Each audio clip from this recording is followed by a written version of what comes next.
Puji hanya milik Allah Jalla Jalaluh. Hanya Dia yang pantas untuk dipuja dan dipuji. Semua keindahan adalah dari Allah Azza wa Jalla. Dan semua kebaikan yang kita lakukan sejatinya murni karena nikmat yang Allah berikan kepada kita. Kesuksesan yang diraih, kegembiraan yang dirasakan, itu karena Allah yang memberikannya kepada kita. Kita pun bisa datang ke majelis ilmu, meninggalkan kesibukan kita, duduk bersama-sama, merasakan turunnya sakinah, merasakan liputan rahmat Allah Azza wa Jal, hadirnya para malaikat, dan disebutnya orang-orang yang hadir di majelis ilmu di hadapan Allah Azza wa Jal adalah merupakan nikmat yang Allah berikan kepada kita. Allahumma lakal hamdu kulluhu wa lakash syukru kulluhu wa ilaika yurja'ul amru kulluhu. Kita senantiasa memuji Allah, memohon ampun atas dosa-dosa yang kita lakukan. Hampir setiap hari kita berbuat dosa. Nikmat Allah turun, catatan dosa kita diangkat. Kalau Allah tidak mengampuni kita, maka yang ada adalah kebinasaan untuk kita semuanya. Dan kita meminta pertolongan hanya kepada Allah. Setiap solat kita mengatakan iyyaka na'budu wa iyyaka nasta'in. Karena sejatinya tanpa pertolongan dari Allah Azza wa Jal, tanpa bantuan dari Allah, tidak ada urusan yang akan selesai. Ingat, tidak ada urusan yang akan selesai. Tidak akan ada masalah yang selesai kalau Allah tidak membantu kita. Wa na'udzu billahi min syururi anfusina wa sayyiati a'malina. Dan kita berlindung kepada Allah dari kejahatan jiwa kita. Betapa seringnya bisikan-bisikan untuk berbuat jahat itu terdengar, meresap ke dalam hati. Perintah-perintah untuk berbuat dosa dengan janji-janji untuk bertobat itu terdengar. Ajakan jiwa itu sangat dahsyat kepada keburukan. Maka Allah mengatakan innan nafsa la ammaratum bisu. Sesungguhnya jiwa itu benar-benar memerintahkan kepada keburukan. Maka kita juga meminta perlindungan kepada Allah. Wa min sayyiati amalina. Dan kita juga meminta perlindungan kepada Allah dari keburukan amal kita. Dosa itu membawa naas dalam kehidupan ini. Dosa itu menyebabkan petaka, menyebabkan gempa terjadi, badai datang, banjir bandang. Ingat, dosa-dosa itu mengundang murka Allah Azza wa Jalla. Maka kita perlu berlindung kepada Allah. Entah sudah berapa banyak dosa yang kita lakukan dan berapa banyak yang kita sudah bertobat darinya. Maka kita meminta perlindungan kepada Allah Azza wa Jal dari kejahatan jiwa kita dan dampak buruk dari dosa-dosa yang kita lakukan. Man yahdillah fala mudhillalah wa man yudlil fala hadiyalah. Barang siapa yang dikasih petunjuk sama Allah, nggak ada yang bisa menyesatkan dia. Nggak ada. Bilal bin Rabah, bagaimana dia disiksa oleh majikannya Umayyah bin Khalaf agar Bilal keluar dari Islam. Bukan ditawari dengan harta, tahta, wanita, disiksa bahkan hampir mati. Tapi nggak bisa mereka untuk menyesatkan orang yang Allah telah berikan hidayah kepadanya. Sebaliknya, wa may yudlil fala hadiyalah. Barang siapa yang ditetapkan sesat oleh Allah, walaupun kita datangkan sejuta ustadz, sejuta kiai, sejuta buya, sejuta tuan guru untuk memberikan hidayah kepada orang ini, tapi kalau Allah katakan tidak, maka dia tidak akan dapat hidayah. Abu Talib, siapa yang tidak kenal dengan Abu Talib, paman Nabi SAW. Dia merawat Nabi sejak umur 8 tahun, membesarkan Nabi sampai Nabi menikah. Kemudian tatkala Nabi Muhammad SAW berdakwah di umur 40 tahun, Abu Talib membackup dakwah Rasul SAW. Dia melihat bagaimana keponakannya berdakwah. Dia mendengar tentang apa yang disampaikan keponakannya, dan keponakannya juga telah menyampaikan kepada pamannya. Sampai pada saat umur Nabi SAW 50 tahun, pamannya Abu Talib sekarat di atas ranjang kematian. Datang Rasul SAW, ingin pamannya dapat hidayah, ingin pamannya berubah dan bertobat kepada Allah. Rasul SAW mengatakan, "Ya am, wahai pamanku, aku ni keponakanmu, wahai pamanku, qul la ilaha illallah." Kalimah, wahai pamanku, ucapkan kalimat la ilaha illallah. Aku akan berjuang di hadapan Allah untukmu. Pokoknya kau mengatakan la ilaha illallah. Pada saat itu ada Abu Jahal bersama Abdullah bin Umayyah. Tatkala Nabi mengatakan kepada pamannya agar berucap la ilaha illallah, apa kata Abu Jahal bersama kawannya? Atarghabu an millati Abdul Muttalib. Apakah engkau tidak suka dengan ajarannya bapakmu Abdul Muttalib? Kita lihat fanatisme kepada budaya, fanatisme kepada nenek moyang, kepada ajaran mereka yang tidak sesuai dengan agama, menyebabkan kesesatan. Ini keponakannya Rasulullah SAW hanya minta satu kalimat, qul la ilaha illallah. Nabi menyampaikan lagi, Abu Jahal dan Abdullah bin Abi Umayyah mengulangi ucapan mereka. Engkau nggak suka dengan ajarannya bapakmu Abdul Muttalib. Sampai akhirnya mati di atas kesyirikan. Turun firman Allah, innaka la tahdi man ahbabta walakin Allah yahdi man yasha wa huwa a'lamu bil muhtadin. Sesungguhnya engkau, yakni Nabi Muhammad SAW, tidak dapat memberikan hidayah kepada orang yang engkau cintai. Nggak bisa. Terus walakin Allah yahdi man yasha. Tetapi Allah memberikan hidayah kepada siapa yang Allah kehendaki. Wa huwa a'lamu bil muhtadin. Dan Allah lebih tahu siapa yang pantas dapat hidayah. Kadangkala sebagian kita protes melihat kenapa paman Nabi yang bela Nabi alaihi salatu wasallam enggak dapat hidayah. Kenapa yang dapat hidayah malahan orang yang sempat ingin membunuh Nabi Muhammad SAW? Berapa banyak orang-orang musyrikin yang dapat hidayah padahal mereka ingin bunuh Nabi SAW. Ingat, Allah yang lebih tahu siapa yang pantas mendapatkan hidayah. Allah melihat kepada isi hati setiap hamba. Apa yang ada di hatinya Allah tahu. Maka jemaah, kadang-kala kita melihat di masyarakat ada sosok anak nakal, pemuda yang berantakan hidupnya, tahu-tahu mati husnul khotimah, mati dalam kondisi sudah bertobat, mati di masjid. Kita berpikir, ya Allah, kok bisa ya? Allah lebih tahu dengan isi hati orang itu. Sebaliknya, ada orang yang mungkin selalu di saf pertama, tahu-tahu mati su'ul khatimah. Kok bisa seperti itu? Wa huwa a'lamu bil muhtadin. Allah lebih tahu siapa yang pantas mendapatkan hidayah. Kenapa setiap salat kita mengatakan ihdinas siratal mustaqim?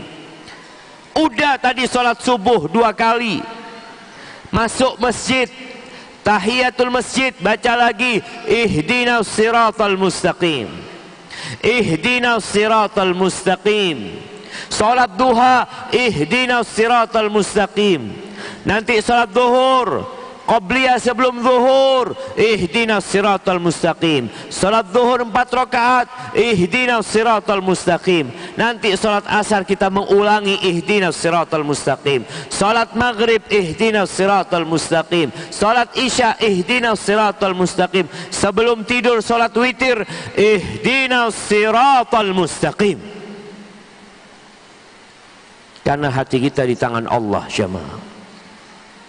Dan godaan-godaan yang dapat menyesatkan manusia itu sangat banyak sekali. Penduduk bumi ini berapa jumlahnya? Berapa? 2 miliar. Kapan itu? Masih 2 miliar. Cina sama India sudah 2 miliar lebih. Nah, kasih hadiah aja, Bang. Ada hadiahnya. Nah, kasih adanya dia 2 miliar. Nanti dibaca lagi ya. Mungkin penduduk Sulawesi 2 miliar. Berapa jemaah? 8 miliar. Hampir 8 miliar. Berapa persen yang beriman? Angkat tangan.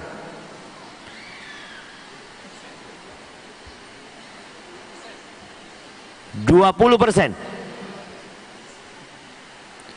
5%. Iya, antum 50-50. Ana ini baru tahu di Kendari ini 50-50 itu 25-75. Betul, baru di Kendari Anda dapat. Kemarin ada kawan di mobil ngomong 50-50 25-75. Oh, itu. Nah, kayaknya perlu disidang yang ngomong 50-50 25-75 aja. Tapi berapa yang muslim? Berapa?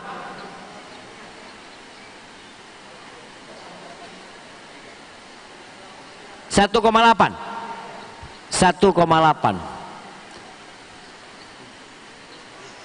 2,8. Ada khilaf di sini jemaah. Ini mana yang benar kalau gitu jemaah? 6. 1,6 sampai 1,7 jemaah. Bisa bayangin, dari 8 miliar cuma 1,7 yang muslim. 6,3 miliar penduduk bumi ini menyekutukan Allah Azza wa Jalla. Makanya kalau orang itu ikut kebanyakan, yudilluka an sabilillah, mereka akan menyesatkanmu dari jalan Allah. Kebenaran itu bukan ikut mayoritas. Kebenaran itu bukan ikut kebanyakan orang, tapi kebenaran itu al-haqqu min rabbik. Kebenaran itu dari Tuhanmu. Rasulullah sallallahu alaihi wasallam ketika berdakwah, berapa orang yang ikut Nabi sallallahu alaihi wasallam? 7. Hanya 4. Nambah 5, 6, 7. Sebagian sahabat mengatakan, ana sabi'u saba, aku orang ke-7 yang masuk Islam. Di tengah-tengah lautan penduduk Mekah yang menyekutukan Allah Azza wa Jalla. Maka ingat, kita harus bersyukur kepada Allah jamaah. Tatkala Allah memberikan hidayah, jaga hidayah itu. Tatkala engkau membaca ihdinas siratal mustaqim, engkau hayati. Karena Allah tidak mengabulkan doa apabila bersumber dari hati yang lalai. Kita baca 17 kali tapi kita nggak pernah hadir dalam doa kita. Nanti Ramadan kita baca di salat tarawih mungkin 11 kali, mungkin 23 kali, ditambah salat sunnah yang lainnya. Apabila hati kita tidak bersama ucapan kita, innallaha la yastajibu du'aan min qalbin lahin ghafil. Kata Nabi SAW, sesungguhnya Allah tidak mengabulkan doa yang bersumber dari hati yang lalai. Nggak dikabulin. وأشهد أن لا إله إلا الله وحده لا شريك له وأشهد أن محمدا عبده ورسوله صلى الله على سيدنا ومولانا محمد وعلى آله وأصحابه أجمعين أما بعد.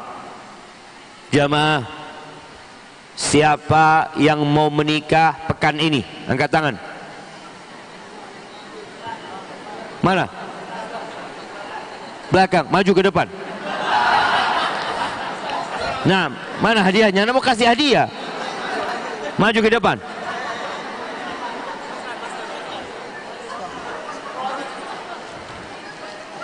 Antum naik ke atas. Antum mau nikah pekan ini? Tuh, kok belum? Gimana jemaah? Mau menikah? Kapan mau menikah? Oh, tahun ini. Udah ada calonnya? Belum juga. Ya, silakan duduk. Gimana jemaah ini? Mau menikah pekan ini, tahun ini calonnya belum ada. Naam. Apa Ustaz nggak yakin dengan firman Allah? Innama amruhu idza arada syai'an ay yaqula lahu kun fayakun. Boleh jadi habis salat zuhur nikah. Betul jemaah? Kita ini menjadikan pernikahan sesuatu yang ruwet, memberatkan, padahal pernikahan itu hanya butuh wali. Nah, 2 saksi, 2 mempelai, mahar, dan ijab qabul. Berapa orang yang dibutuhkan jemaah? Saksi 2, wali 1, 2 calon mempelai 5.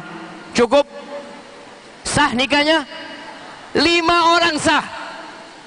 Tapi kita harus ngundang kadangkala 1000 orang, 900 orang. Jangan bikin ruwet agama Allah ini jemaah.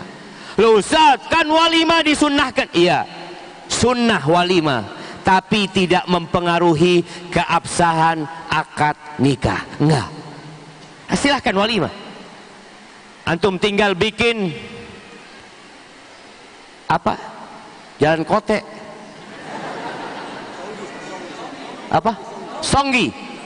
Songgi. Apa songgi? Oh, sinonggi. Papeda. Ya, sinonggi. Antum bikin sinonggi, makan walimah. Selesai jemaah. Karena sebagian orang ingin berbangga-banggaan, ingin pamer kekayaan. Nih, anakku menikah, habis berapa? 200 juta tambah 300, setengah M. Ya, sebagian orang hanya untuk berbangga-banggaan. Padahal kata Nabi sallallahu alaihi wasallam, aktsarun nisa barakatan aqalluhunna mu'nah. Perempuan yang paling berkah, yang paling sedikit biaya pernikahannya. Gimana? Cocok? Mak-mak cocok enggak mak-mak nanti? Tapi kalau mereka minta mahal nggak apa-apa, nggak dilarang. Ada seorang perempuan, ana minta maharnya ya 3 kilo emas. 3 kilo emas jamaah, berapa M jamaah? Halal, halal. Loh Ustaz, ana nggak mampu, antum cari yang lain. Betul jamaah, karena ini akad, ada akad. Artinya kalau pihak perempuan mengatakan minta 1 miliar, ana bisanya cuma 50 juta. Ya tawar-tawaran nggak apa-apa. Janganlah terlalu sedikit ya. Oke lah, tambah 5 juta, 55 juta. Mereka turun 950 juta. Turun 50, kita nambah 5 juta jamaah. Dan nikah itu boleh kredit. Boleh. Antum ngomong sama mertua, ana nikah. Berapa maharnya? 1 M, nggak apa-apa, tapi dibayar sampai mati.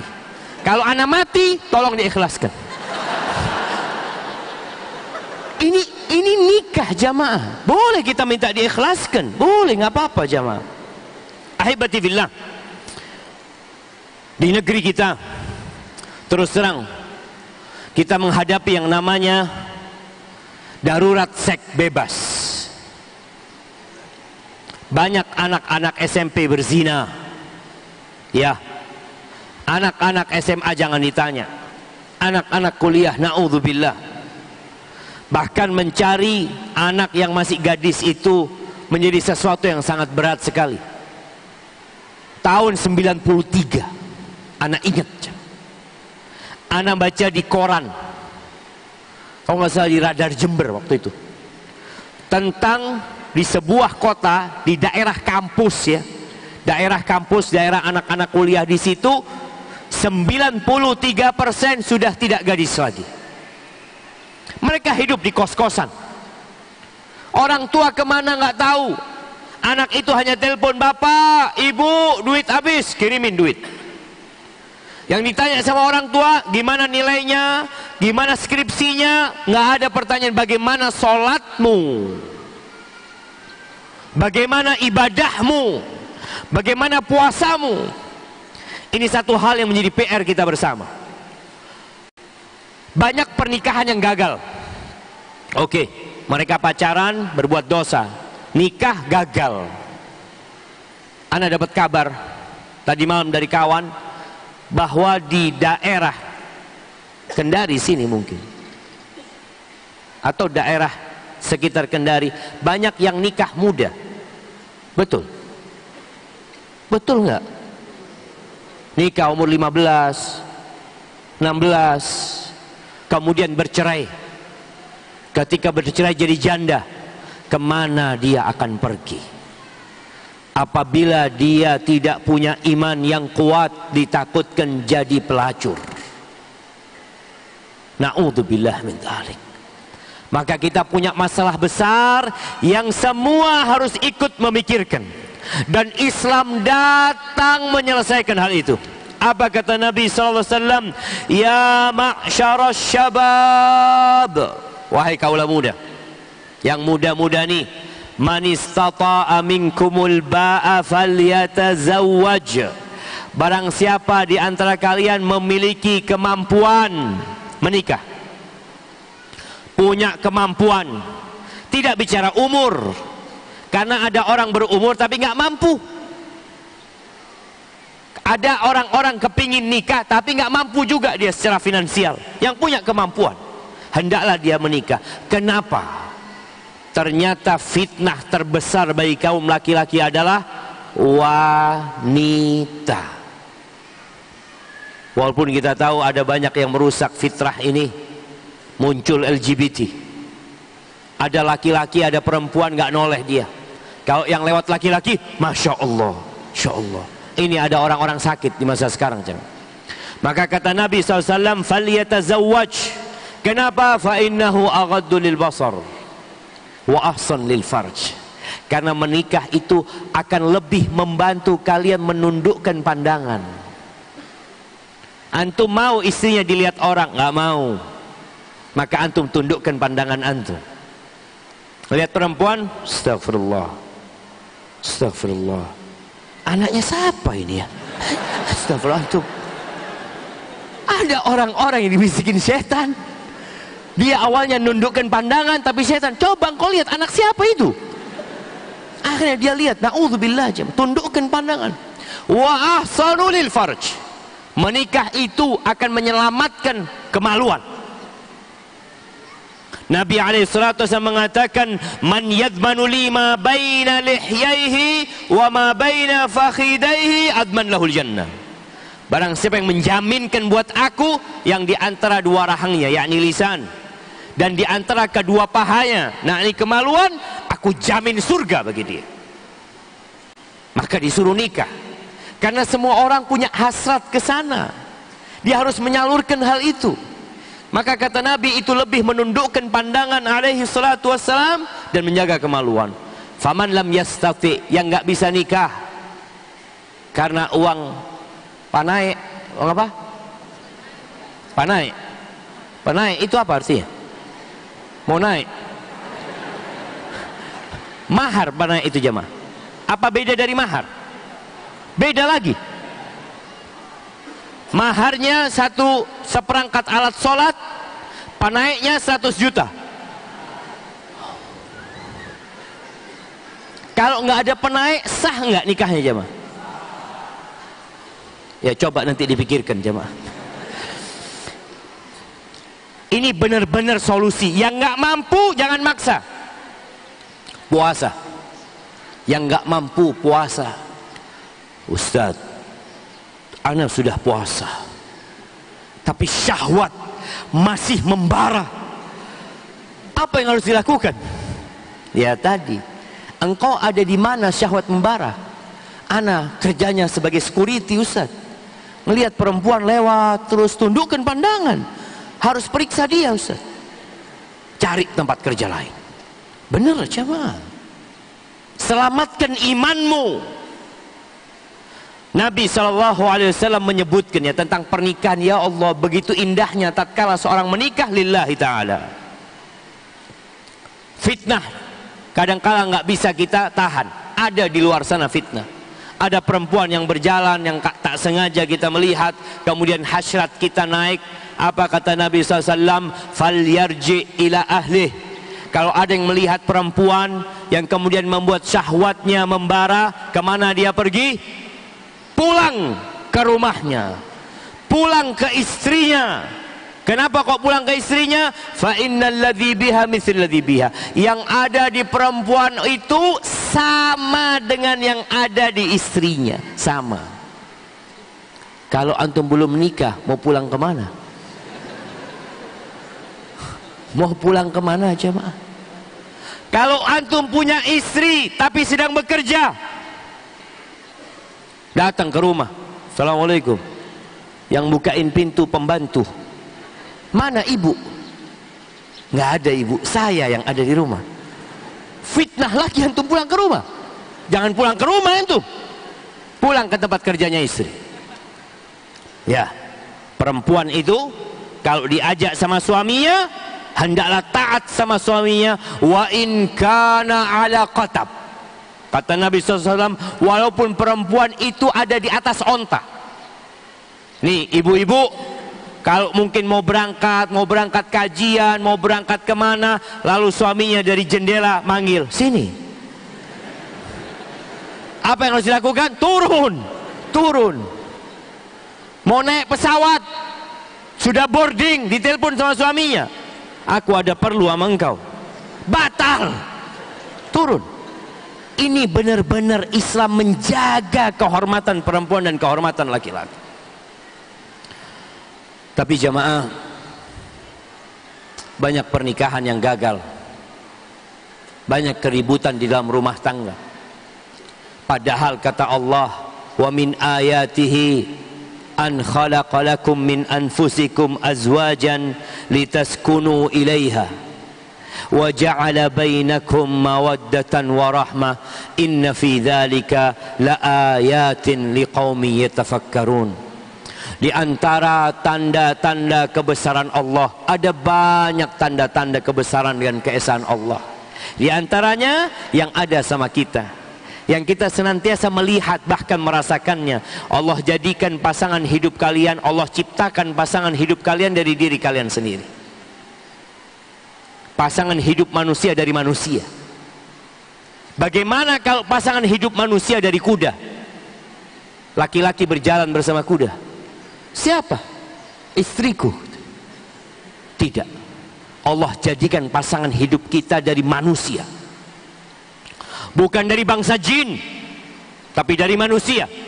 Tujuannya apa? Litaskunu ilaiha, agar kalian merasakan sakinah.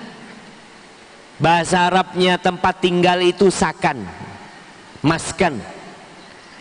Jadi orang ketika menikah, dia mendapatkan sakinah walaupun rumahnya masih ngontrak.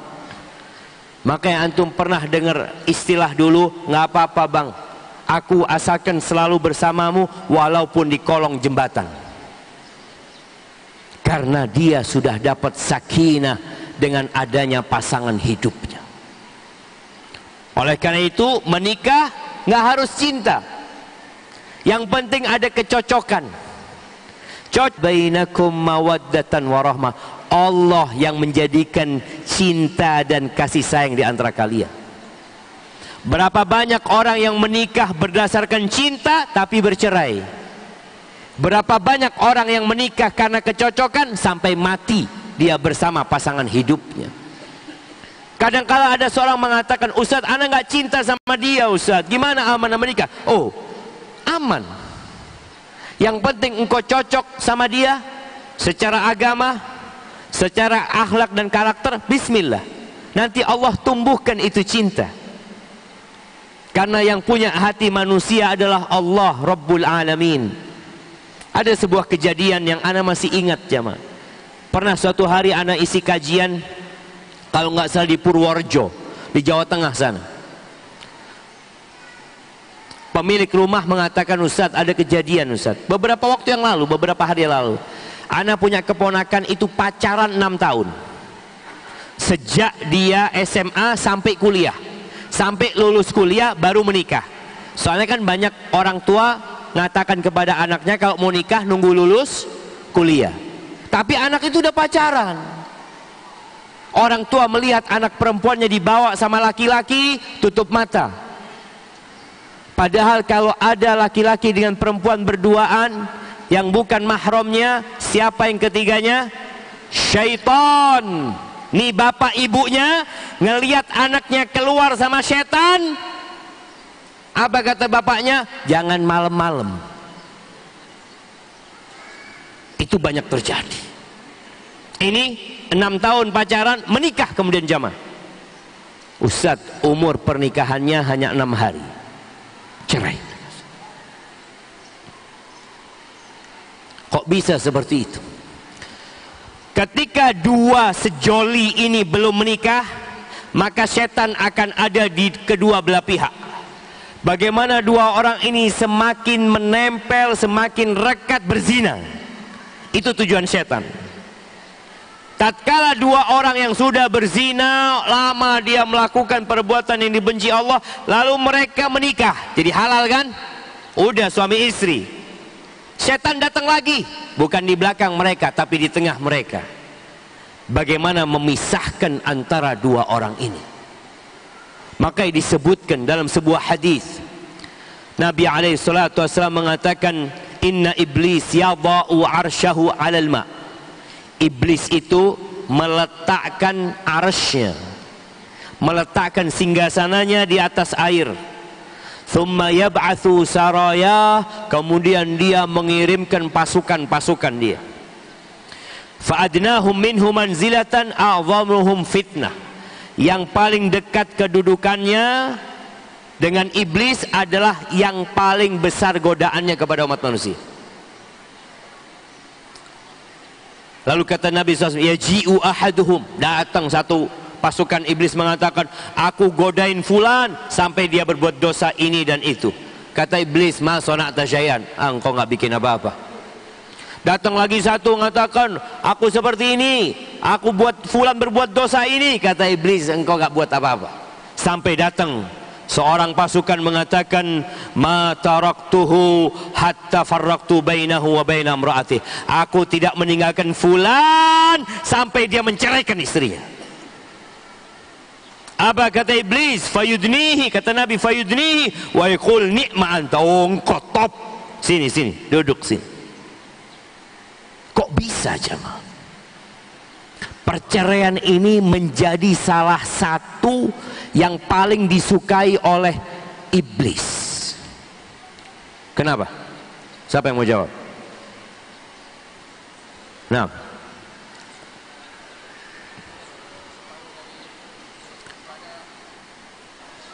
karena seorang yang menikah sejatinya menyempurnakan separuh agamanya. Kalau bercerai, hilang separuh agamanya. Gitu.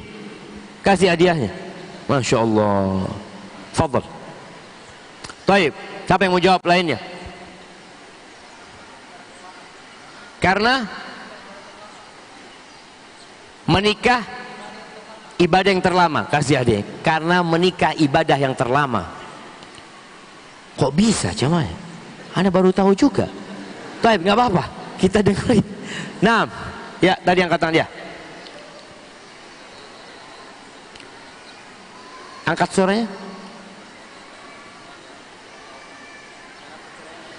Karena perceraian adalah sesuatu yang paling dibenci Allah. Ya, kasih hadiahnya. Ya, memang ada sebuah hadis yang sering kita dengar, abghadul halal 'indallahi talaq. Perbuatan halal yang paling dibenci Allah itu perceraian. Tapi hadis ini dhaif secara sanadnya, matannya sahih. Isinya sahih. Allah membolehkan bercerai ketika ada alasan. Karena ya banyak rumah tangga nggak bisa dipertahankan. Ya udah bercerai. Tapi bercerainya dengan cara yang baik. Perceraian ini dapat memutuskan silaturahim seperti yang kemarin kita sampaikan. Bagaimana orang yang memutuskan silaturahim nggak masuk surga. Ada ibu yang melarang mantan suaminya menjumpai anaknya. Kenapa engkau larang? Itu bapaknya. Sampai kapanpun, kalaupun engkau menikah lagi, suamimu tidak akan pernah jadi bapak buat anakmu. Nggak akan. Dia punya bapak sendiri yang bersambung nasabnya. Maka nasihat anak, bapak-bapak, mulai saat ini punya anak, kasih nama dengan satu nama, yang kedua nama dia, yang ketiga nama kakeknya. Sehingga kalaupun terjadi perceraian, anak itu kemanapun akan bawa nama bapaknya. Kalau ada ibu yang mungkin nggak suka sama bapaknya, anak itu tetap akan bawa bapaknya. Umpamanya kasih nama, siapa namanya? Sulaiman, putra Daud. Bapaknya namanya Daud, kasih nama Sulaiman putra Daud. Punya anak perempuan Fatimah putri Daud. Terus seperti itu, agar anak itu bawa.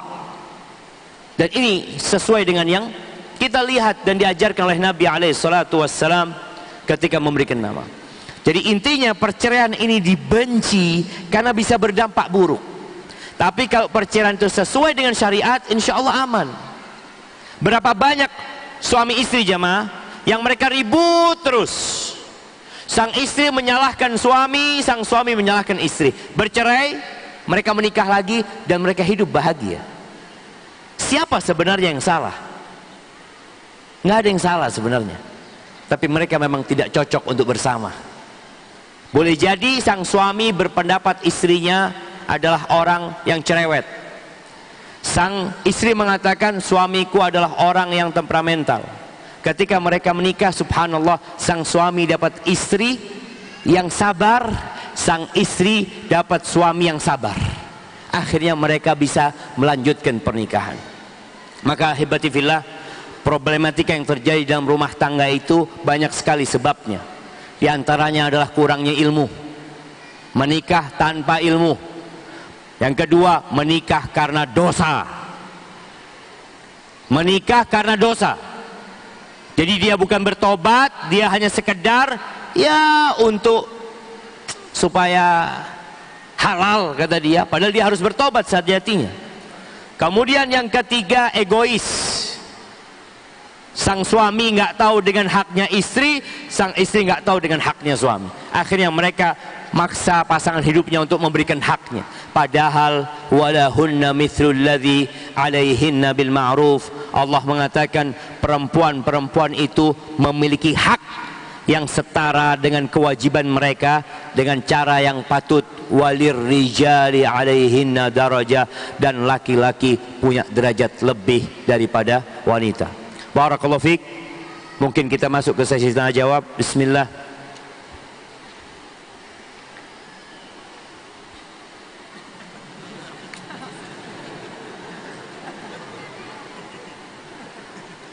Jazakallah khair.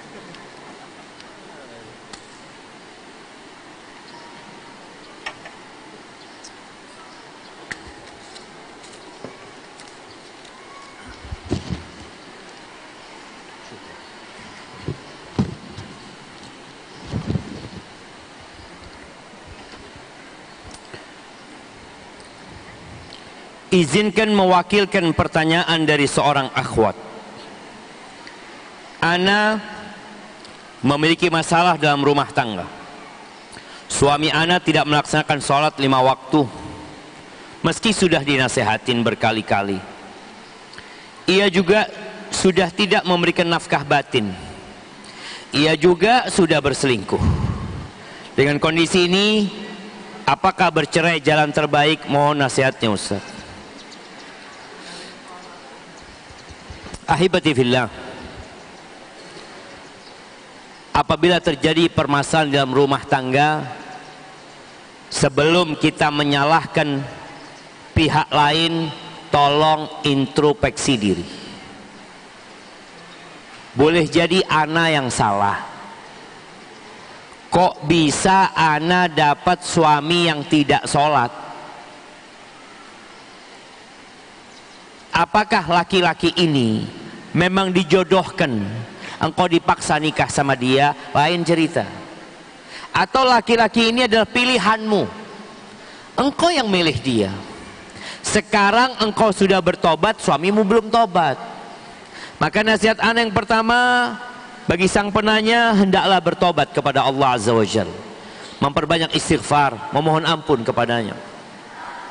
Yang kedua, berdoa memohon kepada Allah agar suaminya dikasih hidayah. Yang ketiga, nasihati suami, bukan urusan sholat, tapi urusan imannya. Orang yang tidak sholat itu diragukan keislamannya. Di dalam mazhab Syafi'i, orang yang nggak sholat itu dibunuh. Orang yang tidak sholat itu dibunuh, jemaah. Tapi bukan murtad, tapi ta'zir. Di dalam mazhab Imam Ahmad, dibunuh karena dia keluar dari Islam. Maka orang yang tidak sholat ini berada di area yang sangat menakutkan sekali. Maka tugasmu bagaimana menguatkan iman dia, menyampaikan kepadanya bukan urusan sholat, tapi mengingatkan dia, engkau hamba Allah. Allah yang kasih segalanya kepadamu. Engkau bisa berangkat kerja, ya Allah jemaah. Sholat ini hanya berapa menit dari 24 jam waktu yang Allah berikan kepada kita. Berapa menit kita sholat? Anggap 1 jam. Itu sudah banyak jemaah. Kalau setiap sholat 5 menit, cuma 25 menit. Artinya orang mau ngeluh dari mana sholat gitu? Capek, lelah, apanya yang capek? Engkau bekerja menjadi supir, capek. Engkau bekerja menjadi tukang bangunan, capek. Engkau bekerja di pemerintahan mungkin karena engkau harus berangkat ke kota lain, capek. Semuanya capek. Sholat apanya yang capek? Kalau orang mau pakai logika, apanya? Tapi itulah keyakinan yang perlu ditumbuhkan, bahwa kita sholat dalam rangka melaksanakan perintah Allah karena Allah yang memberikan segalanya. Dan sholat ini kalau dijaga, insya Allah yang lainnya dosa terjaga. Karena kata Allah Jalla Jalaluh, inna salata tanha anil fahsyai wal munkar. Sholat itu mencegah dari perbuatan keji dan munkar. Maka kalau dikatakan suamimu nggak sholat kemudian selingkuh, ya wajar memang dia nggak sholat. Dosa yang lain akan mudah dia lakukan. Solusinya apa? Kalau engkau sudah berusaha memperbaiki dengan cara yang baik, engkau gugat cerai, berpisah solusi. Dan nanti sebelum diputuskan perceraian biasanya ada mediasi. Di mediasi itu engkau sampaikan, kenapa engkau nggak mau sama suamimu? Engkau katakan dia nggak sholat. Kalau dia nggak ngasih umpamanya nafkah batin, mungkin kau bisa sabar. Tapi gimana kita mau hidup serumah, satu atap, satu ranjang bersama orang yang dibenci sama Allah Azza wa Jalla? Sampaikan seperti itu. Kalau suamimu sholat, engkau akan kembali kepada dia. Ini solusi.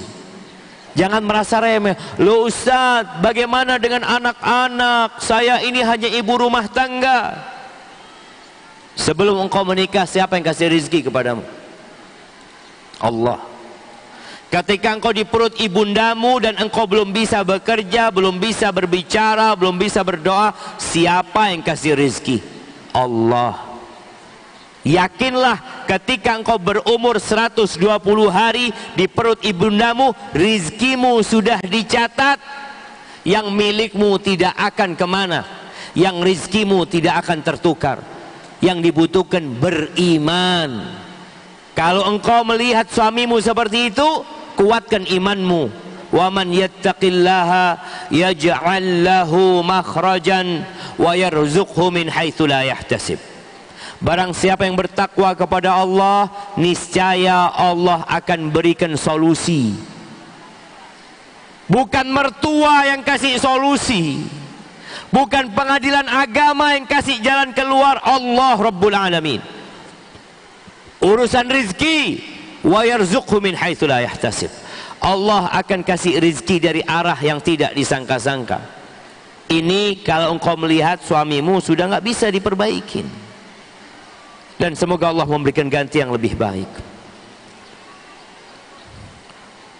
Ustaz, ini bapak-bapak yang tanya, bagaimana kiat-kiat mendidik istri yang tidak pernah menghargai suami? Dan bagaimana menjadikan keluarga yang sakinah, mawaddah, warahmah? Antum nemu di mana istri kayak gini? Ini jemaah, emangnya banyak model kayak gini di sini jemaah? Bapak-bapak banyak? Bener banyak? Enggak lah jemaah, antum yang salah pilih lah. Baik. Rasul sallallahu alaihi wasallam sejak awal sebelum pernikahan beliau itu memberikan arahan yang jelas. Beliau mengatakan, tunkahul mar'atu li arba'. Perempuan dinikahin karena 4 hal. Siapa yang mau jawab? Yang udah nikah tuh. Nah, 4 hal. Yang pertama, ini nggak ada make wireless ya ma. Yang pertama, kecantikannya, hartanya, keturunan, agamanya. Antum ketika nikah lihat yang mana? Benar lihat agamanya. Benar, kasih hadiahnya bang. Ya, karena 4 perkara. Yang pertama, li jamaliha atau limaliha, karena hartanya. Sebagian kita berpikir, ya Allah Ustaz, ana sudah hidup capek Ustaz, ana mau cari istri yang kaya lah. Janda nggak apa-apa, punya anak juga nggak apa-apa, yang penting fulus. Ada model-model laki-laki kayak gitu? Ada? Ibu-ibu ada? Banyak ternyata cuma. Mama. Nah, karena hartanya. Yang kedua, karena cantik. Dia memilih istrinya karena dia bunga desa. Pada berebut dia, maka dia kepingin. Bahkan kadang-kala pemuda ini, anak nggak akan menikah kecuali sama dia. Anak akan taklukkan dia. Ya, nanti sudah nikah antum ditaklukkan sama dia. Yang ketiga, karena nasabnya. Kalau di Kendari ini nasab yang tinggi apa? Ada. Apa nasab di sini? Nggak ada. Anonia? Nggak tahu lah. Tapi ada yang karena nasabnya. Darah biru ya.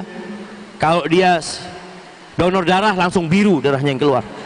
Bukan darah merah, darah biru, anaknya bangsawan atau apa. Yang keempat, lidiniha, karena faktor agamanya. Terus kalau kita suruh milih yang mana?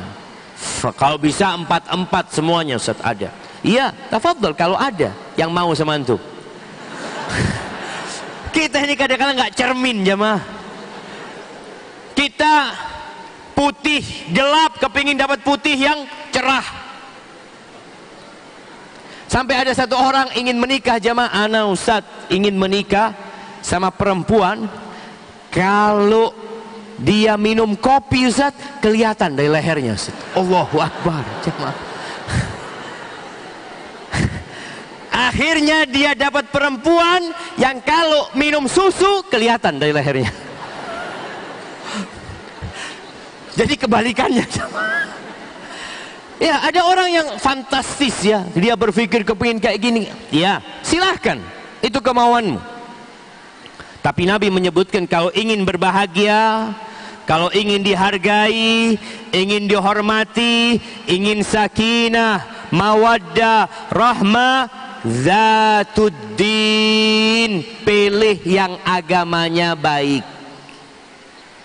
pilih yang hablum minallahnya jelas dan hablum minan nasnya juga baik.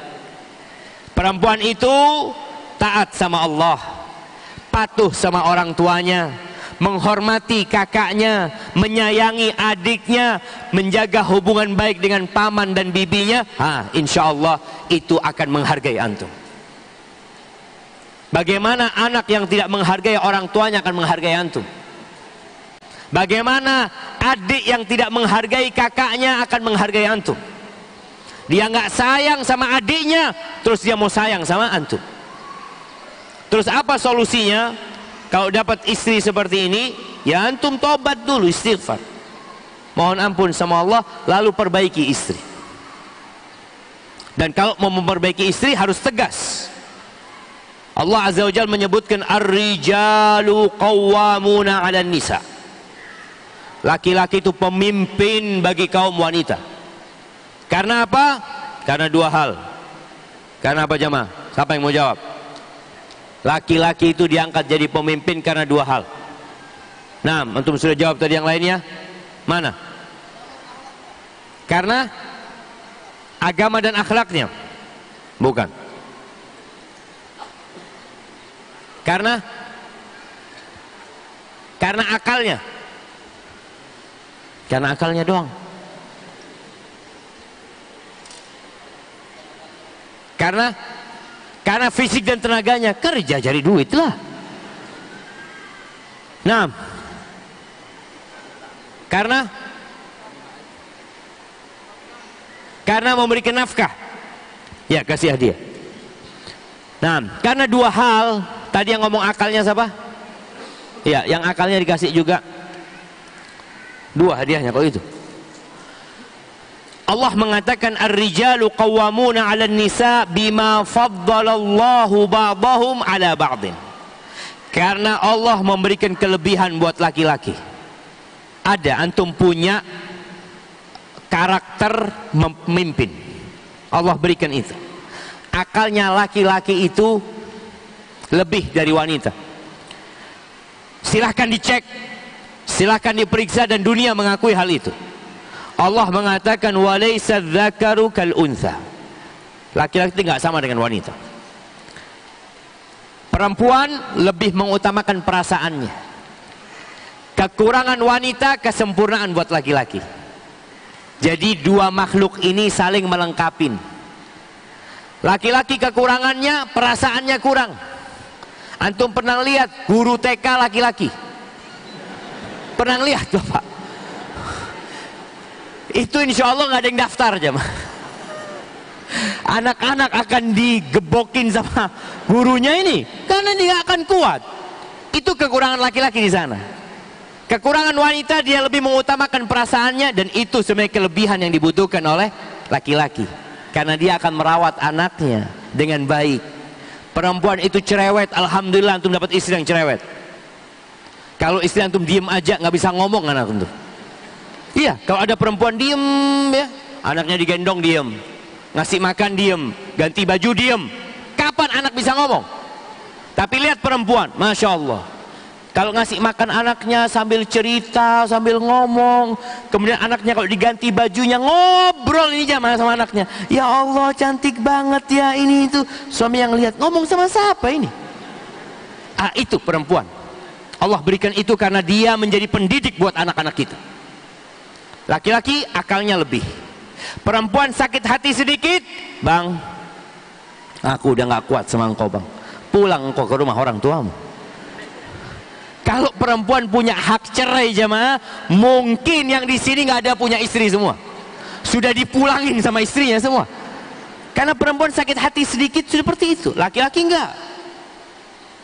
Yang kedua, wabima anfaqu min amwalim, karena laki-laki memberikan nafkah. Nafkah, ingat, sekaya apapun istrimu, engkau wajib memberikan nafkah buat istrimu. Biasanya kalau satu dari dua hal ini kurang di suami, kepemimpinannya pincang. Kalau istri yang kasih nafkah, ya kadangkala suami mau nyuruh-nyuruh nggak enak, karena yang bayar listrik istrinya, jadi nggak enak dia. Taib.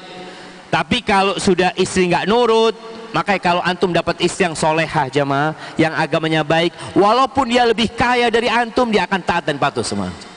Seperti Khadijah radhiyallahu taala anha. Siapa yang kaya? Khadijah. Siapa yang menginfakkan hartanya itu dakwah Nabi? Khadijah radhiyallahu taala anha. Tapi Khadijah tidak pernah mengecewakan Nabi alaihi salatu wassalam, selalu menghargai. Baik, kalau istri memang nggak nurut, padahal ingat emak-emak ya, ibu-ibu yang di belakang, di atas, kebanyakan penghuni neraka itu wanita. Bukan karena dia tidak sholat, bukan karena dia tidak datang kajian, tapi karena dia kurang bersyukur kepada suami. Padahal kata Nabi sallallahu alaihi wasallam, "Lau kuntu amiran ahadan an yasjuda li ahad." Kalau aku merintahkan seorang sujud buat orang lain, aku perintahkan wanita sujud buat suaminya. Karena besarnya hak suami.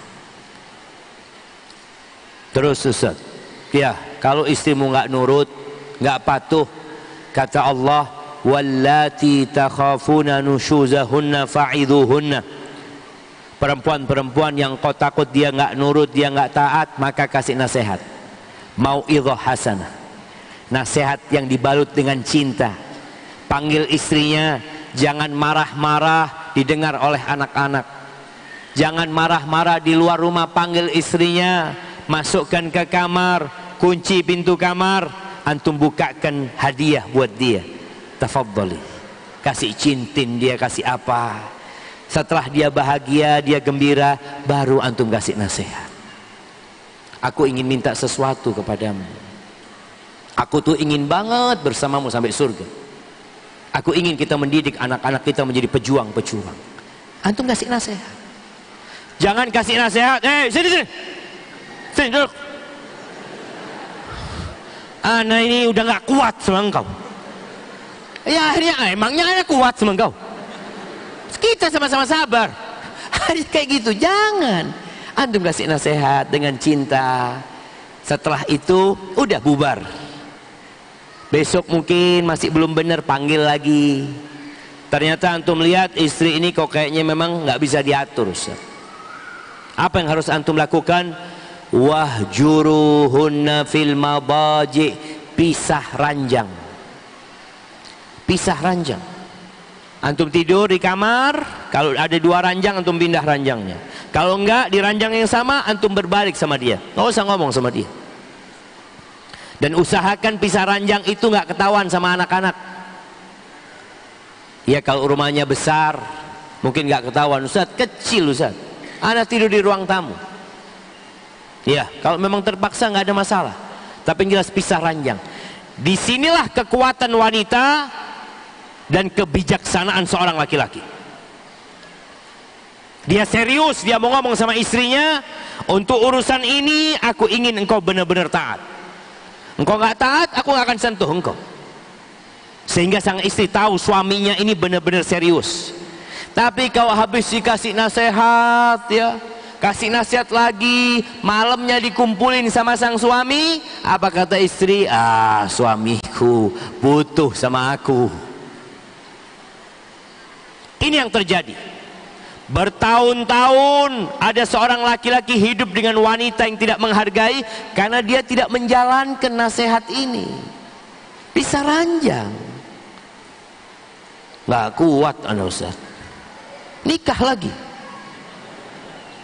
Nggak berani Ustaz. Puasa. Iya.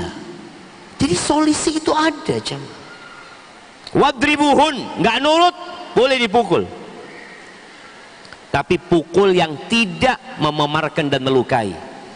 Itu kalau dibutuhkan. Tapi kalau nggak ada gunanya, ya berpisah solusinya. Berpisah. Barakallahu fikum.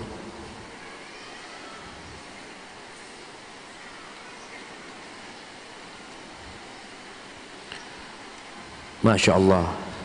Ini agak berat jemaah.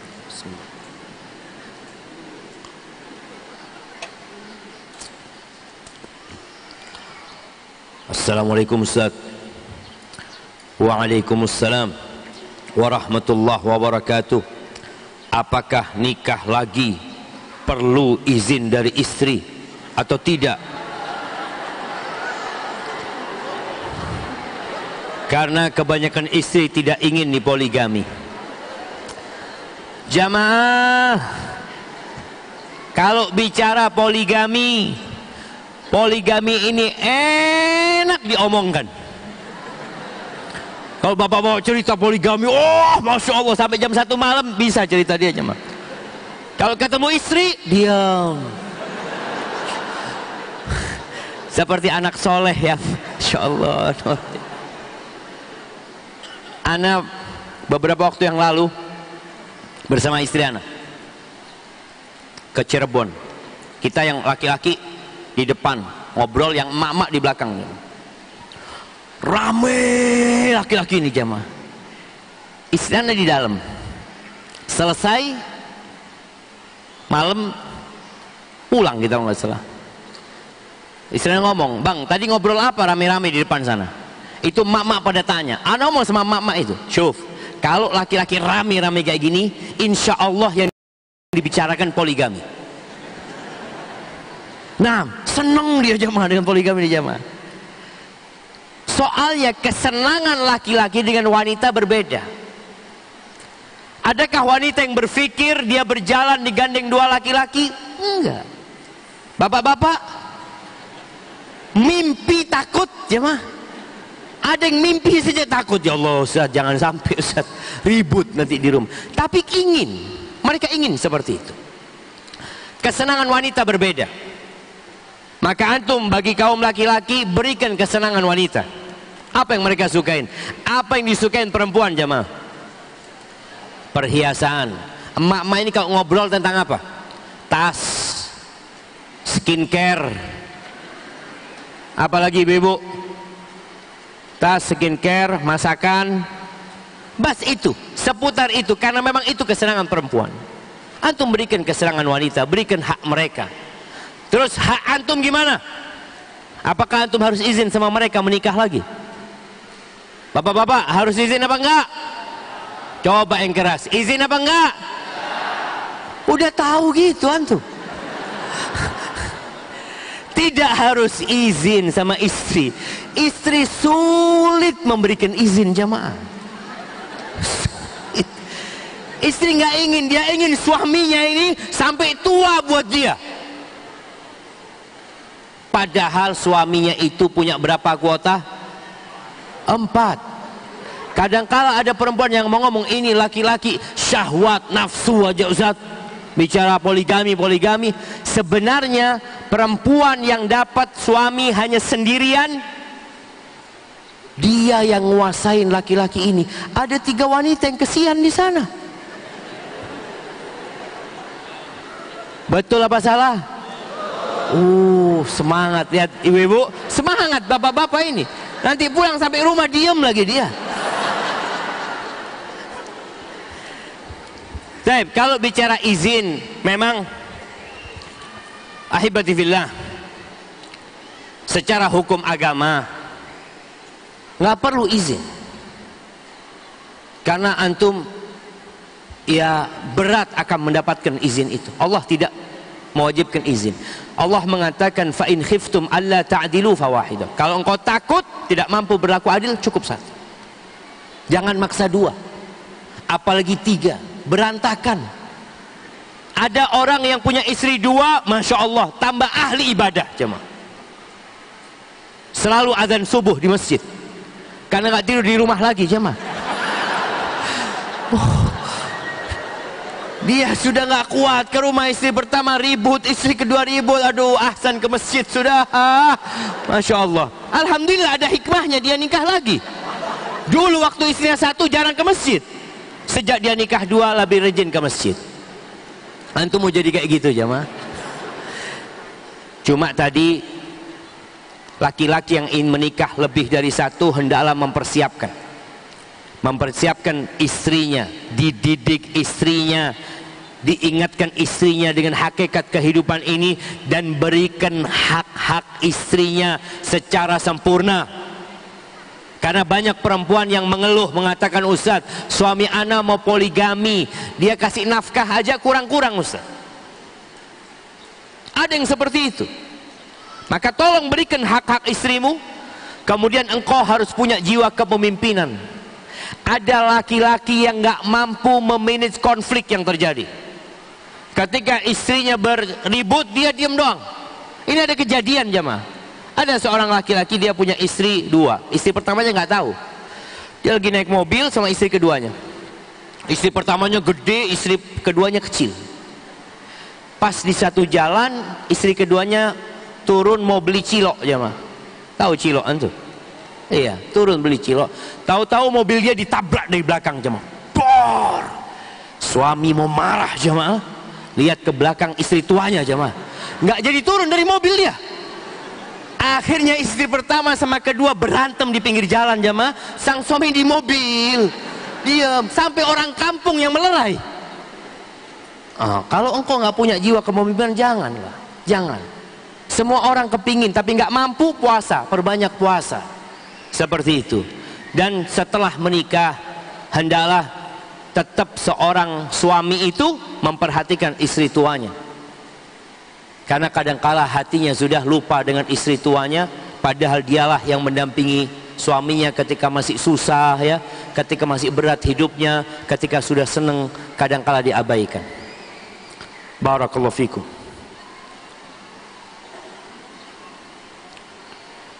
Bagaimana, saya seorang siswa SMA, izin tanya, bagaimana caranya kita menolak jabat tangan dengan guru perempuan? Mohon nasihatnya bagi kami yang menjalankan sunnah di sekolah umum. Ya jemaah, subhanallah ya, banyak di antara kita yang pemahaman agamanya masih kurang. Kalau kita lihat ya, di tahun 80-an itu jarang perempuan yang pakai jilbab, jarang sekali. Baru rame jilbab di Indonesia itu kapan? Tahun 89-90. Itu ada sebuah buku judulnya Revolusi Jilbab apa Revolusi Hijab. Pada waktu 300 anak SMA dikeluarkan dari sekolah gara-gara pakai jilbab di Indonesia, yang pada saat itu presidennya muslim, menteri pendidikannya muslim, kepala sekolahnya muslim, muslimah yang pakai jilbab dikeluarkan dari sekolah. Itu bukti bahwa kita benar-benar jauh dari sentuhan-sentuhan agama pada waktu itu. Lambat laun alhamdulillah di sekolah-sekolah umum sekarang hampir semua pakai jilbab. Sampai anak pernah lewat sekolah umum di Jember, anak ngelihat ini sekolah agama, pikirnya semuanya pakai jilbab cuma. Ini proses orang itu jadi lebih mengerti agama. Masalah lain jabatan tangan. Kita dulu kalau nggak jabatan tangan sama sepupu jamaah dianggap sombong. Kita dulu dipaksa berjabatan tangan dengan istri paman kita, padahal istri paman kita bukan mahram sama kita. Kita dipaksa, nggak mau, dikatakan kok gimana nggak menghormatin orang tua. Ketahuilah agama Allah hadir untuk memberikan keindahan dan kedamaian. Rasulullah Sallallahu Alaihi Wasallam, pernahkah beliau berjabatan tangan dengan wanita? Beliau hatinya paling bersih, dan wanita ingin tentunya berjabat tangan Nabi yang penuh dengan berkah Sallallahu Alaihi Wasallam. Tapi beliau mengatakan, inilah usafihun nisa, aku nggak berjabatan tangan dengan wanita. Subhanallah, nggak ada sahabat yang baiat sama Nabi kalangan perempuan jabatan tangan, nggak ada. Dan itu syariat. Ada sebuah hadis yang mengatakan, la ayut'ana fi ra'si ahadikum bimikhyatin min hadid, ditusuknya kepala seseorang dengan jarum dari besi itu lebih baik daripada dia menyentuh yang bukan mahramnya. Benar-benar ajaran yang indah sebenarnya untuk menjaga supaya tidak terjadi perzinaan. Mata berzina, tangan berzina, kaki berzina, hati berzina, dan kemaluan yang membuktikan hal itu nantinya. Maka bagaimana cara menolak? Minta maaf. Minta maaf Bu Guru, barakallahu fiik, gimana kabarnya? Ngobrol, nggak apa-apa sama gurunya. Menyampaikan bagaimana ana minta maaf, ana nggak salaman sama Bu Guru, nggak ada masalah. Lama-kelamaan mungkin dia akan cari tahu. Mungkin engkau akan dicap radikal, fundamentalis, sabar. Lama-kelamaan semoga gurumu tahu. Bagaimana untuk mengenalkan sunnah di sekolah itu? Jaga akhlakmu. Jaga akhlakmu. Nabi SAW mengatakan,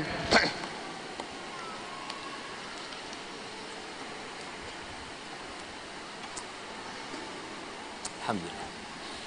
Rasulullah SAW bersabda, Innama bu'ithu liutammima makarimal akhlak. Aku diutus sejatinya untuk menyempurnakan akhlak-akhlak yang mulia. Maka tunjukkan akhlak yang mulia. Dengan cara itu orang akan, fulan nih belajar sunnah, Masya Allah, semakin menghormati orang tua, menghormati yang lebih tua, menyayangi yang lebih muda, nggak buang sampah sembarangan, menjaga kebersihan, ibadahnya bagus, menundukkan pandangan. Masya Allah, semoga itu jadi hidayah buat teman-temannya. Ada kejadian jemaah di Eropa apa di Amerika, ada seorang muslim, dia naik lift di apartemen mungkin. Dia naik lift, tahu-tahu masuk perempuan jemaah dengan separuh telanjang mungkin ya, dengan hiasannya, dandanannya, bajunya semua. Muslim yang pemuda ini langsung menundukkan pandangan. Naik lift ini, si perempuan ini gerah ngelihat orang ini kok nggak memandang kepada dia gitu. Perempuan itu ngomong, engkau kok nggak ngelihat sama aku? Aku sudah kayak gini, pakai baju kayak gini, malah nggak dilihat jemaah. Perempuan ketika pakai baju seksi inginnya apa? Dilihat dia, ingin dipandang dia. Apa kata laki-laki ini? Maaf, ana muslim. I'm sorry, I'm muslim, kata dia. Muslim apa? Muslim itu, kata dia. Dijelaskan sama dia, akhirnya minta nomor telepon. Perempuan ini kasih nomor telepon, diarahkan untuk tanya Islam di Islamic Center. Masuk Islam ya, masuk Islam dia. Di sini jaga akhlak muslim. Mudah-mudahan orang-orang itu dapat hidayah dengan kita menjaga akhlak-akhlak sebagai muslim yang baik.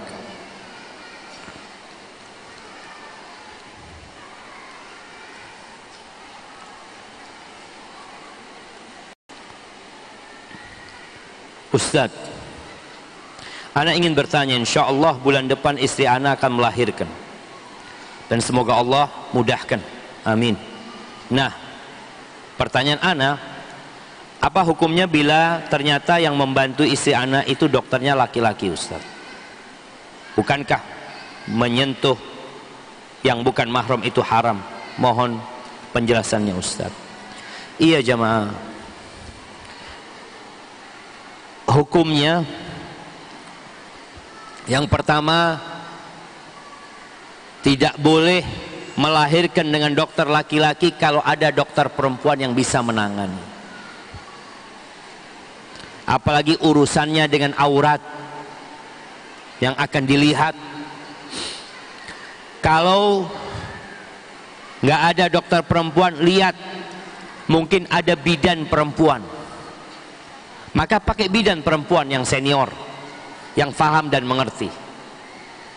Kemudian yang ketiga, kalau mungkin harus pakai dokter laki-laki, sampaikan ke dokter, dok, kalau nggak ada dokter perempuan, nggak ada bidan, dok, biar yang menangani bidan-bidan. Kalau mereka nggak mampu, dokter baru turun tangan. Bukan langsung ditangani oleh dokter laki-laki, karena ini bukan hal yang darurat.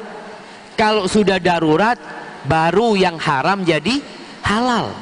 Tapi kalau masih ada dokter perempuan, masih ada bidan senior, insya Allah itu cukup. Bertakwalah kepada Allah. Kadang-kala ada yang mengatakan, ya Allah Ustaz, takut kalau ditangani bidan, nanti anaknya gimana? Wallah jamaah, kebanyakan orang-orang yang lahir sama bidan, bukan sama dokter. Dan alhamdulillah mereka bisa hidup, bisa. Kecuali ada kondisi yang memang anak itu lahir dalam kondisi berbahaya atau apa, ya silahkan. Sekali lagi, kalau kondisinya darurat baru diperbolehkan.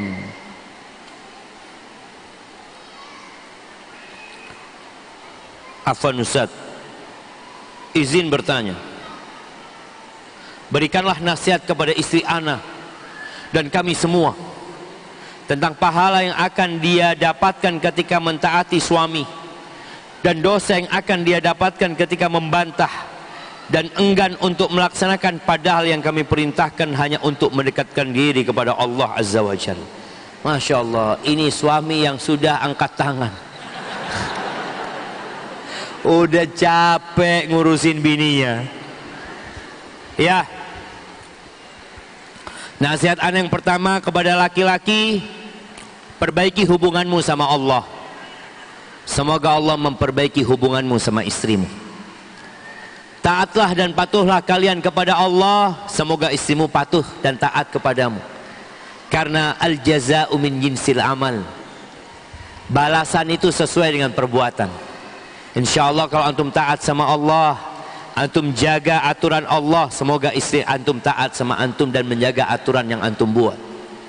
Dan bagi para wanita, ketahuilah ketika ayahmu menikahkanmu dengan suamimu, suamimu menjadi surgamu dan nerakamu. Ibu-ibu ini surga dan nerakanya adalah suaminya. Rasulullah sallallahu alaihi wasallam mengatakan, innama huwa jannatuki au naruki. Lihat, suamimu itu surgamu atau nerakamu. Lihat bagaimana kau bersikap. Jangan berharap wanita yang sholat 5 waktu, yang rajin sedekah, rajin membantu orang lain, yang hafal Al-Quran, tapi dia nggak taat sama suaminya, dia berharap masuk surga lah. Rasulullah sallallahu alaihi wasallam mengatakan, uritun nar, ditampakkan kepada aku neraka. Fa idza aktsaru ahlihan nisa, ternyata kebanyakan penghuni neraka itu wanita. Kenapa kok wanita? Ini harus menjadi pertanyaan besar bagi para wanita. Kenapa kok wanita? Yakfurnal ashir wa yakfurnal ihsan. Perempuan itu kufur sama kebaikan suaminya, kufur sama suaminya. Dia tidak menghargai suaminya. Suaminya yang lelah, capek untuk dia. Ingat, suami juga harus melaksanakan tugas-tugasnya. Nggak dihargain sama istri. Lau ahsanta ila ihdahunnad dahr. Ini tabiat wanita yang harus diperbaiki. Apabila engkau berbuat baik kepada wanita 1 tahun jemaah, suami berbuat baik sama istrinya, thumma ra'at minka syai'an, setelah setahun dia melihat engkau melakukan sebuah kesalahan, menyakiti hati dia, istri akan mengatakan, ma ra'aitu minka khairan qat, aku nggak pernah engkau menyenangkan hatiku. Aku tidak pernah melihat engkau berbuat baik sama aku. Nggak ada baiknya engkau lupa jemaah dengan kebaikan 1 tahun. Itu wanita. Wa yukthirnal la'n, banyak mengumpat, banyak memaki. Ini berita dari Nabi SAW. Sehingga kita harus berhati-hati. Para wanita harus berhati-hati. Untuk masuk surga wanita ini mudah sekali. Sampai kata Nabi SAW, idza sallatil mar'atu khamsaha wa shamat syahraha wa ata'at zawjaha wa hafizat farjaha qila laha udkhulil jannah min ayyi abwabil jannati syi'ti. Apabila wanita sholat yang 5 waktu, 5 waktu, nggak ada rawatib, wala ada witir, wala sholat malam, wala duha, sholat 5 waktu saja. Wasamat syahraha, dia puasa di bulan Ramadan, bas. Nggak ada puasa Arafah, wala puasa Syawal, Senin Kamis, dia cuma puasa Ramadan saja. Tapi ada yang ketiga dia miliki, wa ta'at zaujaha, dia taat, nurut, patuh sama suaminya. Yang ketiga, wa hafizat farja, dia jaga kemaluannya. Apa balasan buat wanita ini? Qila laha udkhulil jannah min ayyi abwabil jannati syi'ti. Silahkan masuk surga dari pintu mana saja yang dia mau. Nggak repot bagi wanita masuk surga, mudah. Ada 8 pintu surga, dia mengamalkan 4 perkara, masuk dari pintu mana saja. Laki-laki enggak, harus capek, lelah untuk dapat masuk dari 8 pintu itu. Maka itulah yang harus dilakukan wanita. Ingat ya, suamimu ini surgamu atau nerakamu. Tapi sekali lagi, para laki-laki harus tegas sama istrinya.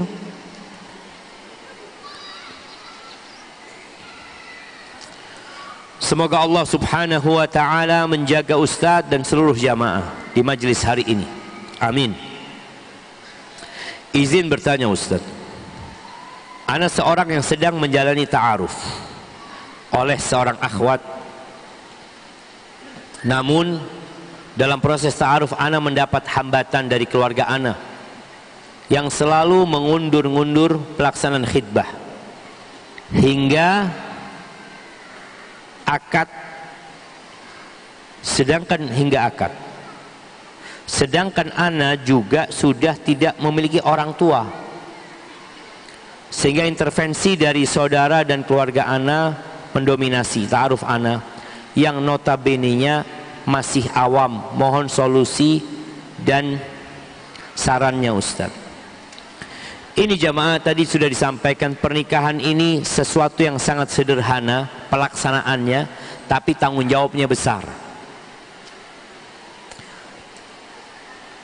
Pernikahan itu bisa terjadi, contoh nih ya, umpamanya anak pulang dari sini ada jamaah di dalam, Ustadz ana nikahkan Ustadz sama putri ana Ustadz. Lalu ana katakan ana terima, sah nggak akad nikahnya? Sah. Ada 2 saksi, ada banyak saksi, tinggal urusan mahar nanti disepakati. Sangat sederhana, karena memang hal ini demi menyelamatkan manusia dari dosa. Orang itu punya syahwat, semuanya ada, maka dipermudahlah proses pernikahan itu. Kalau dikatakan harus pakai keluarga, enggak. Cuma ini kan babnya dari bab adab aja, etika.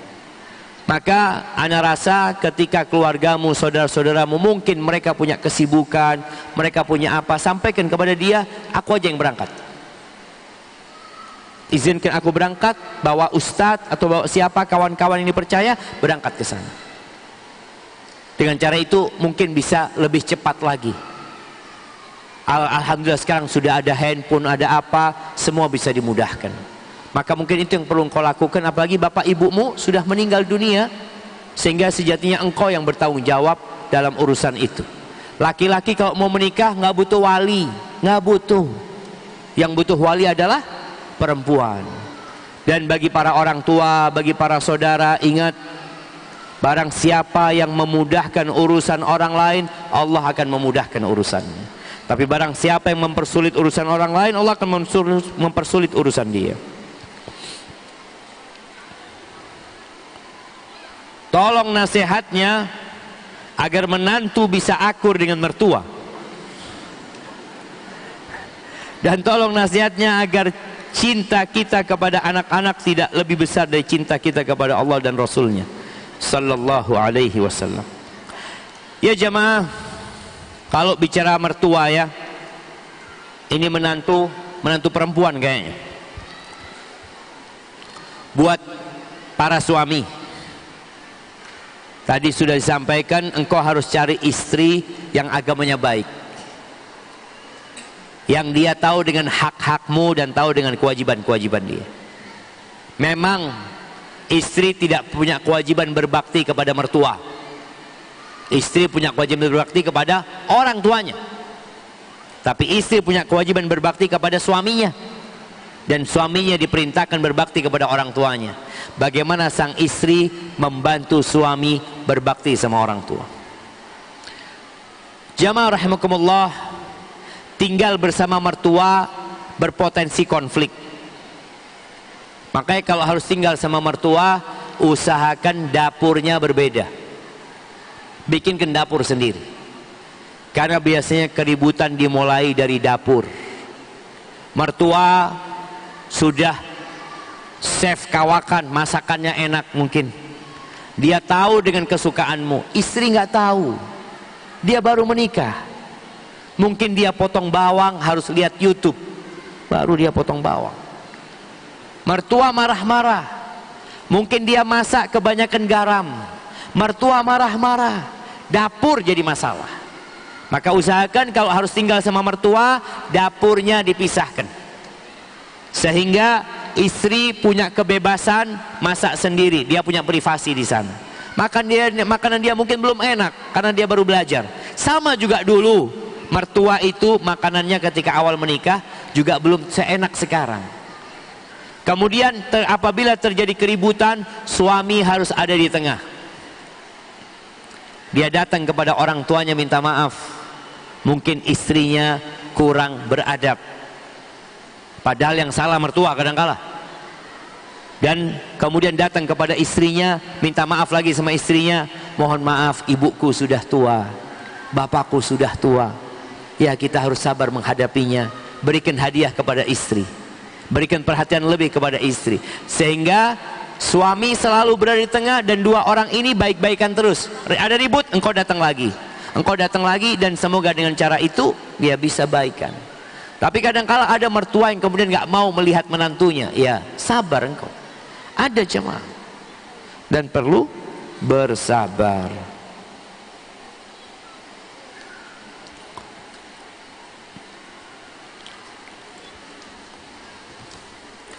Ustaz, bagaimana kalau suami pulang sudah malam dan mau istri titik.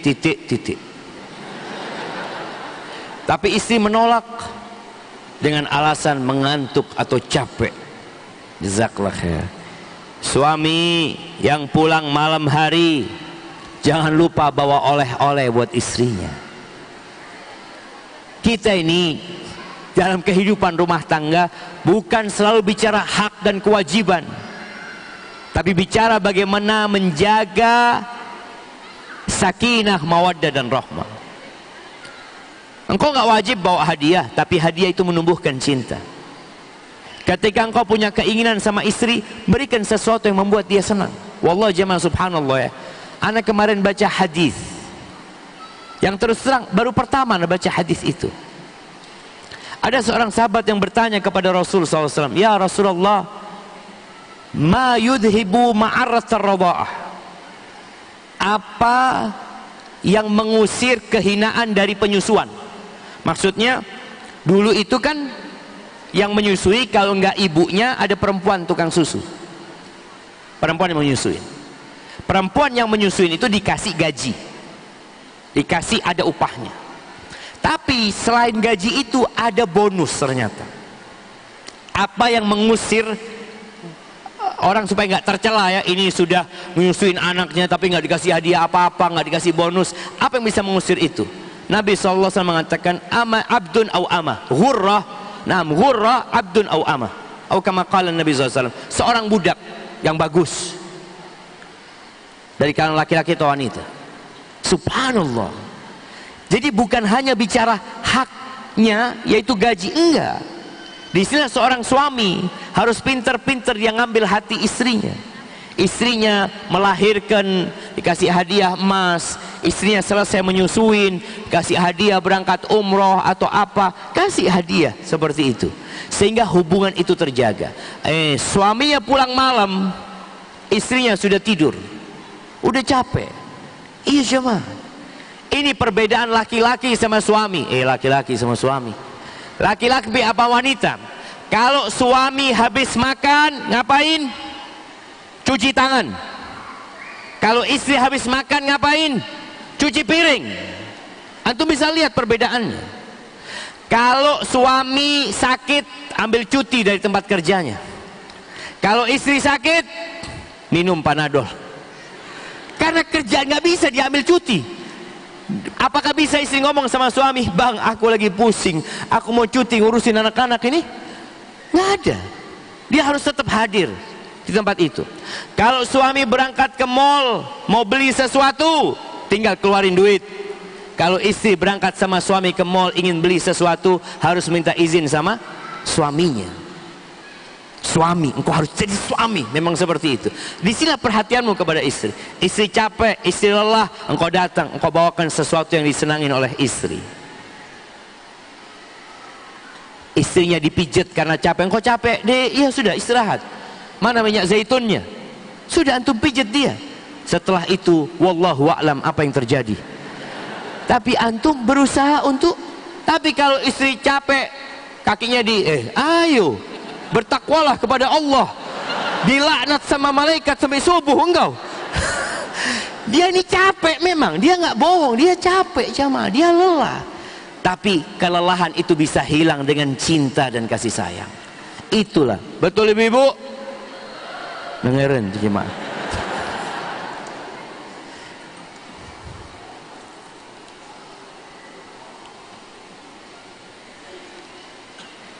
Ustaz, bagaimana sikap saya ketika suami saya minta nikah lagi?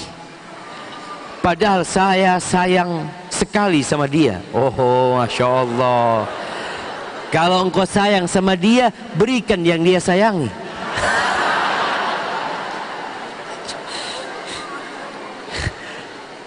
Betul bapak-bapak? Oh, Masya Allah. Ini ada dua kubu gitu. Bismillah. Ya, jamaah rahimakumullah. Istri Nabi itu sayang sama Nabi. Tatkala Nabi menikah, mereka cemburu. Adalah sakit hati. Tapi itu satu hal yang wajar. Itu sangat lumrah sekali. Kalau ada perempuan, suaminya kawin lagi, dia biasa-biasa aja, perlu dipertanyakan perempuan ini. Aisyah itu hafal 2000 hadis jamaah. Ketika Nabi nikah lagi, ya dia cemburu.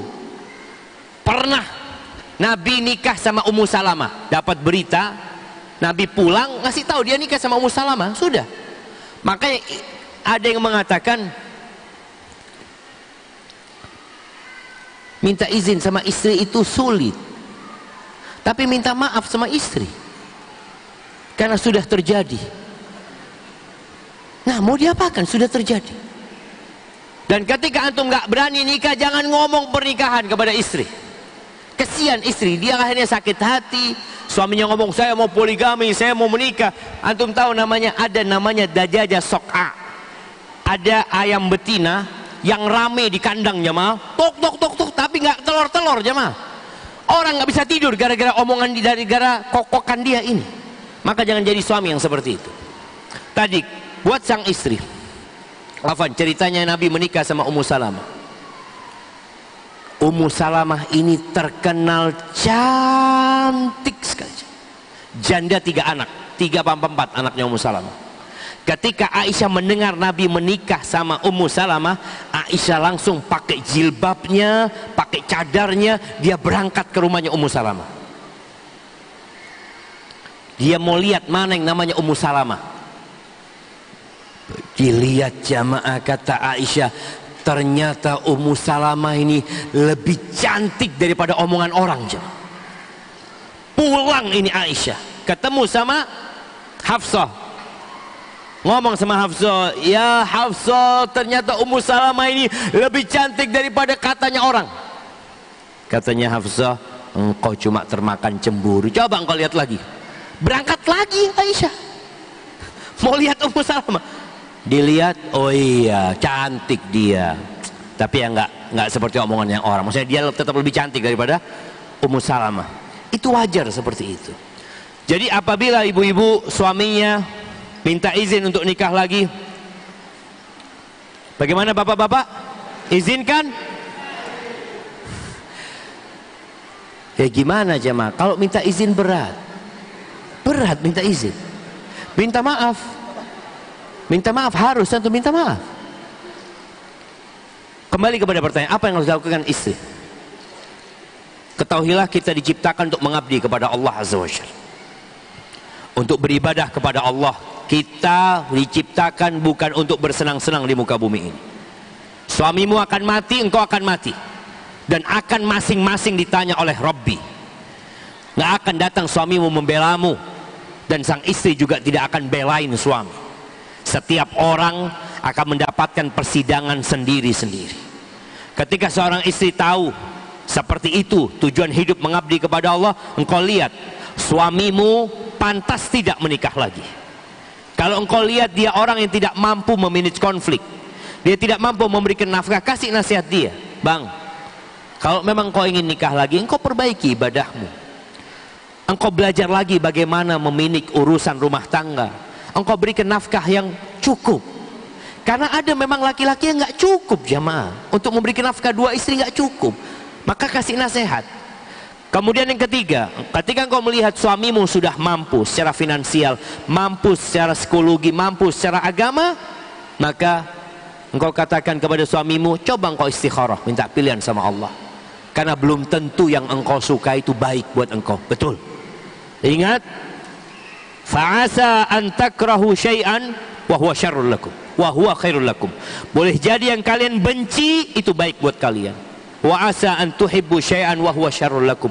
Boleh jadi yang kau sukai itu buruk buat engkau. Wallahu ya'lamu wa antum la ta'lamun. Allah tahu, kita nggak tahu jemaah. Maka ada kejadian seorang yang masya Allah nikah lagi, punya istri 2, nikah lagi, punya istri 3, nikah lagi, habis istrinya semuanya. Dia sendirian jadi duda, ditinggal sama istri-istri. Ada yang seperti itu. Maka tolong pihak suami juga mempersiapkan diri, pihak istri ingat tujuanmu beribadah kepada Allah dalam kehidupan ini. Selama yang dilakukan suamimu tidak bertentangan dengan syariat Allah, walaupun engkau berat, itu ujian, itu bala, maka bismillah, dengan kesabaran itu semoga Allah memberikan yang lebih baik dari dunia dan isinya. Barakallahu fikum. Assalamualaikum Ustaz. Bismillah. Kebetulan suami ana ada di sini. Yang mana suaminya ini jamaah? Coba dengerin pertanyaannya terus angkat tangan nanti. Ya, kasih hadiah. Suami ana itu cuek Ustaz, kurang romantis, HP-nya saja nak pegang, HP-nya saja nak pegang, itu dia pegang, HP-nya saja nak pegang. Padahal saya ndak jelek ji. Apa ini maksudnya? Padahal saya ndak jelek ji. Apa maksudnya? Oh, dia nggak jelek gitu loh. Dia selalu pegang HP-nya. Hah? Nggak perhatian istrinya. Padahal istrinya nggak jelek. Masya Allah. Apakah itu termasuk zalim Ustaz? Kalau saya buka obrolan soal poligami, nah lepas HP-nya, langsung fokus. Kadang berkedip-kedip. Apakah itu Ustaz? Apakah suami anak kemasukan setan? Atau mau minta dibogem? Sakit hatiku Ustaz.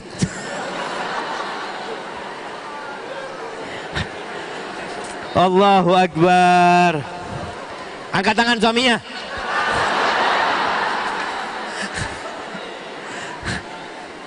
Ya, bagi para suami, ana udah sebutin. Kalau antum akan dimintain pertanggungjawaban sama Allah Azza wa Jalla. Jangan sampai pada hari kiamat itu yang ada di hadapan antum istri antum. Yang menggugat antum di hadapan Allah itu istri antum. Dia mengatakan kepada Allah, hadza zauji, ini suamiku ya Allah, nih suamiku tidak memberikan hak-hakku dengan baik, ngomongnya kasar, memberikan nafkah nggak cukup kadang-kala. Jangan sampai jangan. Allah mengatakan wailul lil mutaffifin, neraka, celaka buat orang yang curang.